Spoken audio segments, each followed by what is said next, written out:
দেখুন, আজকের ভিডিওতে আমি ডায়োডের সরকারি পরীক্ষায় আসা আরো একটি গুরুত্বপূর্ণ প্রবলেম সলভ করব। তো কোশ্চেনটি বেশ অ্যাডভান্স লেভেলের একটি কোশ্চেন এবং বেশ ট্রিকি। আপনারা অবশ্যই ভিডিওটি স্কিপ না করে সম্পূর্ণ দেখার চেষ্টা করুন, কারণ এই ধরনের প্রবলেম সলভ করতে কিন্তু বিগিনার থেকে অ্যাডভান্স লেভেলে শুরু করে যে কোনো ধরনের মানুষ ফার্স্ট টাইম করতে নিলে কিন্তু সমস্যায় পড়তে পারে। ঠিক আছে, তো এটি অ্যাকচুয়ালি সেড্রা স্মিথের বই থেকেই তুলে দেওয়া একটি প্রবলেম, সরাসরি সেড্রা স্মিথের বইতেই আপনারা পাবেন এই প্রবলেমটি। তো আমি দেখুন করতেছি, আমার এখানে একটা জিনিস মিসিং হয়ে গেছে, এটা আমার D2 ডায়োড। তো কোশ্চেনে বলছে, আর এখানে দেখুন আমার এই ভোল্টেজটা আমার V প্লাস মাইনাস V, আর এখানে আমার তো আই আছে। তো কোশ্চেনটি শুরু করার প্রথমে আমাদের চিন্তা করতে হবে যে এখানে দুটো ডায়োড আছে, এগুলো আমার দেখতে হবে ফরওয়ার্ডে আছে নাকি রিভার্সে আছে। তো ফার্স্টে আমরা কাউন্ট শুরু করি, এই D2 ডায়োড থেকে শুরু করতেছি। D2 ডায়োডটা খেয়াল করে দেখুন, এই যে উপরে প্লাস নিচে মাইনাস, প্লাসের সাথে প্লাস কানেক্টেড এবং মাইনাসের সাথে আমার মাইনাস কানেক্টেড। সো কোনো অসুবিধা নাই, দুই দিক থেকে চিন্তা করলে এই ডায়োডটা ফরওয়ার্ডে আছে। ঠিক আছে, এই ডায়োডটা নিয়ে কোনো আমার কনফিউশন নাই। প্রবলেম হলো আমার এই ডায়োডটা নিয়ে। এই ডায়োডটাতে একটা জটিলতা তৈরি হয়েছে, সেটা হলো এই ডায়োডের এই দিক দিয়ে আমার চিন্তা করলে একটা মাইনাস ভোল্টেজ আমার আছে, মাইনাসের সাথে মাইনাস, আবার এদিক থেকে আবার এটা গ্রাউন্ড করা আছে প্লাসের সাথে, আবার এদিক থেকে আরেকটা ভোল্টেজ আছে, মাঝখানে আবার আরেকটা ডায়োড আছে। ঠিক আছে, অর্থাৎ এই ডায়োডটা কিন্তু অনেক জটিল অবস্থায় আছে। তো আমাদের এখানে যে কাজটা করতে হবে, এই ম্যাপটিতে D2টা ফরওয়ার্ডে আছে, অর্থাৎ কন্ডাক্টিং। ফরওয়ার্ড মানে হচ্ছে কন্ডাক্টিং আর রিভার্স মানে হচ্ছে নন কন্ডাক্টিং। তো D2টা আমার ফরওয়ার্ডে আছে, মানে এটা শর্ট সার্কিট হবে, কোনো অসুবিধা নাই। আর ডায়োডটা হচ্ছে আইডিয়াল বলে দিচ্ছে। ভোল্টেজ বের করতে হবে V, এই যে এই ভোল্টেজটা, এবং কারেন্ট I বের করতে হবে। তো এই ডায়োডটা ফরওয়ার্ডে আছে, মিনস আমাদের ভোল্টেজ হবে হচ্ছে ফরওয়ার্ডে, মানে এটা শর্ট সার্কিট হবে। শর্ট সার্কিট হলে এটা আমার কি, এইটুকুর অ্যাক্রসে ভোল্টেজটা কি হবে, শূন্য। শর্ট সার্কিটে কোনো ভোল্টেজ নাই, দ্যাট মিনস আমার ভিটা হবে 0, কোনো অসুবিধা নাই। ঠিক আছে, এখন আসুন কারেন্ট হিসাব করা। তো কারেন্ট হিসাব করার সময় ঝামেলা, কারণ D2টা ফরওয়ার্ডে আছে বাট D1টা নিয়ে আমরা কনফিউজড। তো আমরা এখানে অ্যাজাম্পশন ধরে কাজ করব। ঠিক আছে, তো ফার্স্ট অ্যাজাম্পশন আমার হবে অ্যাজাম্পশন 1। অ্যাজাম্পশন 1 আমার হবে, দেখুন D2টা আমার হচ্ছে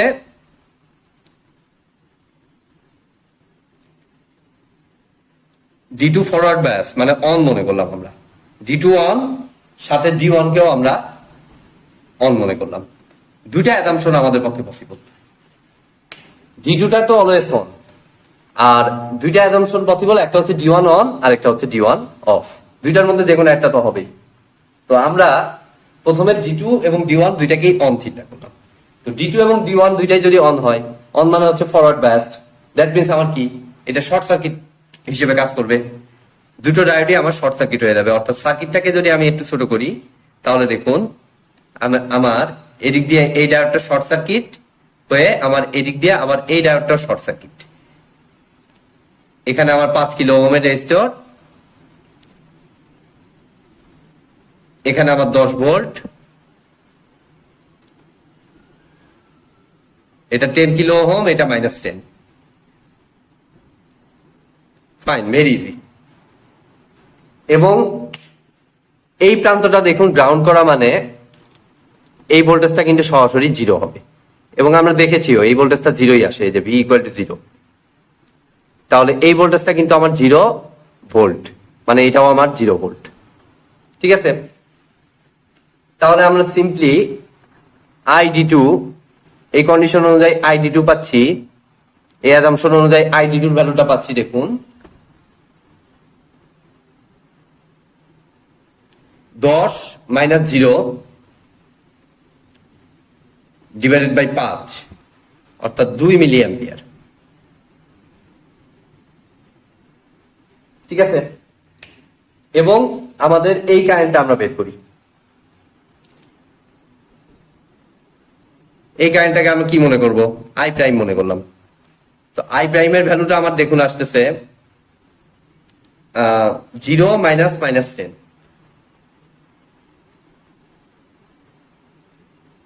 ডিভাইডেড বাই আমার 10, মানে কত আসতেছে 1 মিলি অ্যাম্পিয়ার। ঠিক আছে, আর এই কারেন্টটা হচ্ছে আমার আই, যেটা আমার দেওয়া আছে কোশ্চেন অনুযায়ী আই। তাহলে আমরা এখন ID2 আর আই ঢুকতেছে আর আই প্রাইম বের হচ্ছে, মানে আমরা যদি একটা কেসিএল অ্যাপ্লাই করি তাহলে দেখুন আমরা যদি একটা কেসিএল অ্যাপ্লাই করি তাহলে I plus ID2 equal to আমাদের আসতেছে আই প্রাইম। তো আই আমাদের বের করতে হবে, ID2 হচ্ছে আমার 2 মিলি অ্যাম্পিয়ার আর আই প্রাইম আমরা মাত্র বের করলাম 1 মিলি অ্যাম্পিয়ার। তাহলে আই ইকুয়াল টু আমাদের আসতেছে দেখুন -1 মিলি অ্যাম্পিয়ার, যেটা লজিক্যালি ইম্পসিবল। ঠিক আছে, এদিক দিয়ে আমাদের একটা কারেন্ট দেয়া আছে, আমরা এটাকে ধরে নিচ্ছি ফরওয়ার্ড ব্যাস্ট। ফরওয়ার্ড ব্যাস্ট মানে এটার ডিরেকশনে আমাদের কারেন্ট আসা উচিত, but I equal to -1 milli ampere করা মানে হচ্ছে কারেন্টটাকে তার অপোজিট করে দিতে হবে। তাহলে কি এটার ফরওয়ার্ড ব্যাস্ট থাকলো? হিসাব মতে ফরওয়ার্ড ব্যাস্ট কিন্তু থাকলো না। আমাদের এইখানে ফরওয়ার্ড ব্যাস মানে হচ্ছে এই যে এইখানেকার যে ডিরেকশন আছে এই ডিরেকশন অনুযায়ী কারেন্ট ফ্লো করা উচিত, অর্থাৎ এদিক দিয়ে যদি 1 মিলি অ্যাম্পিয়ার আসতো তাহলে আমাদের কোনো প্রবলেম ছিল না, বাট আমাদের আসতেছে আই ইকুয়াল টু -1 মানে হচ্ছে অপোজিট দিকে 1 মিলি অ্যাম্পিয়ার। অতএব assumption is not correct, assumption 1 correct না। তাহলে আর অ্যাজাম্পশন কি হইতে পারে? আর একটাই অ্যাজাম্পশন সম্ভব, D2 অন D1 অফ, এটাই হচ্ছে একমাত্র সলিউশন। তো তাহলে আমি অ্যাজাম্পশন 2 তে দেখুন D2 অন আর D1 টাকে অফ করে দিব এবং বাদ বাকি অংশটুকু আমি মুছে দিচ্ছি।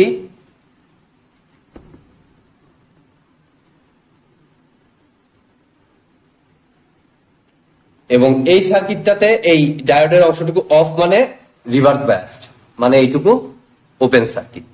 তো ওপেন সার্কিট মানে আমার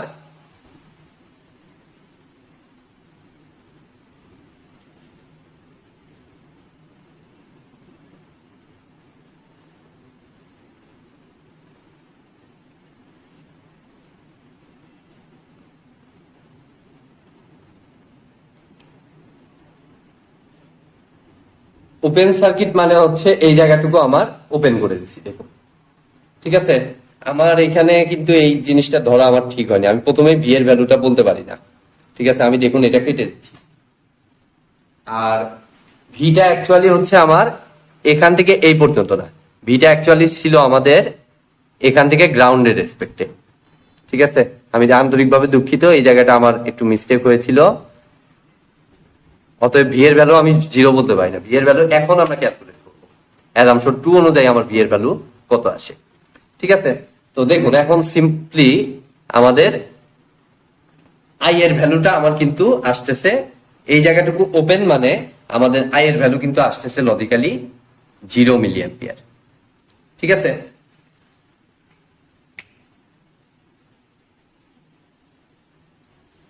আই এর ভ্যালু কিন্তু আমাদের 0 আসতেছে, কারণ আই হচ্ছে মেইনলি আমাদের এই ব্রাঞ্চটুকুর কারেন্টটা, এই ব্রাঞ্চটুকুতে তো কোনো কারেন্টই নাই, দ্যাট মিনস আই এর ভ্যালু হচ্ছে আমার 0। এখন আমাদের এই ভিটা আমার বের করতে হবে।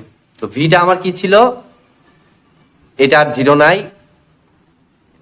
ভিটা আমার ছিল হচ্ছে এই প্রান্ত আর গ্রাউন্ডের রেসপেক্টে ভোল্টেজটা। তো অবশ্যই আমরা পাবো, তবে তার আগে আমাদের আইটা বের করে নিতে হবে, যে ID2 টা বের করে নিতে হবে। এবং এখন কিন্তু এই পুরো পথটা একটা সিরিজ পথ, আইটা 0 হয়ে গেছে, তাহলে ID2 এবং আই প্রাইম সমান, সো একটাই কারেন্ট মনে করি ID2, এত কিছু রাখার দরকার নাই, এটাও আমি মুছে দিতে পারি। তাহলে এখন ID2 এর ভ্যালুটা আমার আসতেছে দেখুন সিম্পলি 10 মাইনাস -10, মানে 10 মাইনাস -10, আর রেজিস্টার কত আমাদের 5 যোগ 10, এটা 10 কিলো ওহম। দুঃখিত, অনেক জায়গায় ভুল করে রেখেছি, 5 + 10, তাহলে ID2 হচ্ছে এত milli ampere. 20 divided by 15, 4/3 milli ampere.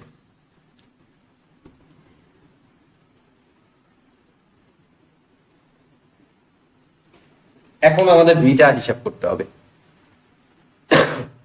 তো ভিটা চাইলে আমরা এইভাবে হিসাব করতে পারি, এটা থেকে এই ভোল্টেজ ড্রপটা বাদ দিলেই আমরা কিন্তু ভি পেয়ে যাচ্ছি। এইটার এক হচ্ছে নোড ভোল্টেজ, যে কথা আমার কিন্তু এইটাকে গ্রাউন্ডের সাপেক্ষে ভোল্টেজ চিন্তা করা একই কথা। অতএব আমরা এইভাবেই করি, সিম্পল হবে। তাহলে ভি ইকুয়াল টু আমাদের সিম্পলি হবে মেইন ভোল্টেজ, আমার উপরে ভোল্টেজ 10 আছে, 10 থেকে আমার বিয়োগ দিতে হবে জাস্ট ID2 × 5, তাহলে বাদ বাকিটুকু হচ্ছে ভি। তাহলে 10 মাইনাস ID2 হচ্ছে 4/3 × 5, এই দুটো গুণন করে দেই। এখন দেখুন আমার 20 4 5 20/3, 10 মাইনাস 1,